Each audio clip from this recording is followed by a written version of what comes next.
So we like to use these dry aids to help us keep things really controlled. And we're going to use a light and heavy body. And we're going to be sure that we put the light body on every single tooth, not just the teeth we're working on, because again, we need a super clean impression from back to front. We're going to use a lower tray, a tip I learned from John Coyce. These are Teledyne trays, and we found that the lower trays work beautifully for both top and bottom, and they eliminate overflowing the palate and creating some issues there.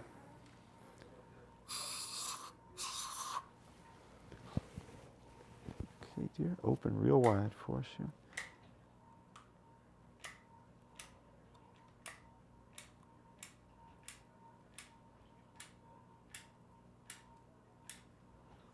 So as you can see, I'm expressing this light body around the margins of the teeth as though we had prepared margins.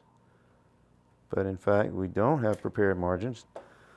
But we want to have a very well recorded and bubble-free, very accurate recording of that area. Now once I've got the margins covered, then I'm going to come back and cover the entire teeth.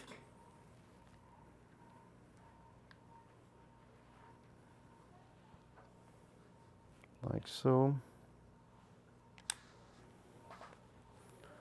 We're using a Aquasil material, a light body.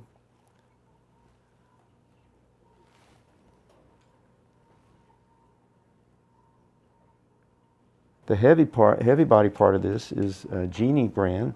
It's a less expensive material that we found works really well as the heavy body not being quite so critical. And we like to use the Aquasil as our light body. It seems to flow and make just a beautiful impression and very user-friendly. These are both fast setting materials, so we set a timer, and after 3 minutes we'll be able to remove this. So it's super important that you take 2 master impressions when you're doing this style of dentistry. The time we're spending to create beautiful prototypes is so significant that if we find out for some reason there was something unexpected in the impression that causes us to have to remake it, that is going to be a bad day.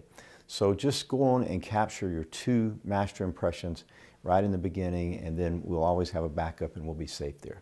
Okay, so we're removing our second impression. And yes, I think we have got a second one that's a great backup. Everything seems to be right there. So that is awesome. We're ready to move on to the next step. Okay, so we're going to use Blue Mousse. Since we've equilibrated this patient and feel good about orthopedic position of her mandible, we're just going to simply have her close together into MIP. Okay, so the Blue Mousse is set now. We're going to go ahead and open. Great. We'll take a look at the Blue Mousse and be sure that all of our contacts are in place, and they are. Okay. So another step we need to do now is take a couple of shade photos.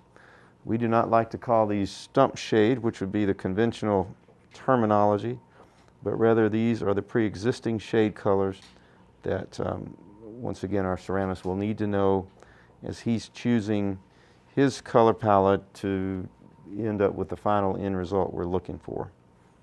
So we're not using the traditional stump shade color ranges. We're looking at more Avita shade. I think the closest one I see here to matching her natural teeth is somewhere in the B1 range. That's fairly close, so we'll go ahead and snap a couple of photos with that.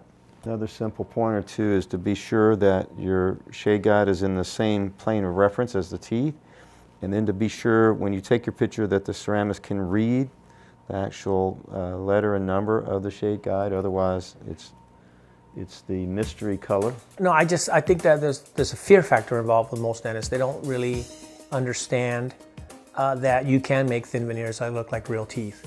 Like I was saying earlier, the Lumineers effect, I think, has created a bad vibe in no prep dentistry. I really feel that because I remember back, God, in what, 90s, mid 80s to early 90s, where lumineers was very popular, and we would get cases that would ask us for no prep veneers, and they were these thick looking things because you'd have one tooth further facial, another tooth further lingual, and then you have one really thick, one really thin, so everything just looked like straight chiclets or box shape.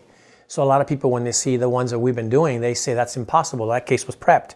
And I say, no, it wasn't. When I show them the befores and afters, they go, wow, you're right. So I think that's one of the reasons that dentists and labs out there are not so well educated in that end of it. So to kind of recap where we are at this point, we've done all of the setup, which includes being certain we have no dental disease in terms of caries or periodontal disease. We've done the setup and being certain that we have the proper tissue heights. We've done our mock-up to assure ourselves that by doing additive only, we can come out with a look that we're going to all be happy about and thrilled about. We've now made our master impressions. We've profied the teeth. We've closed in the black triangles. We're going to go on and take out that little bit of composite now that we placed in there because we no longer need that.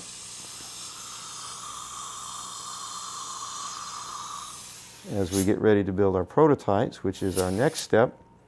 And I might add, my favorite step is to actually start designing the smile and building the look that eventually our ceramists will copy and emulate in the final work.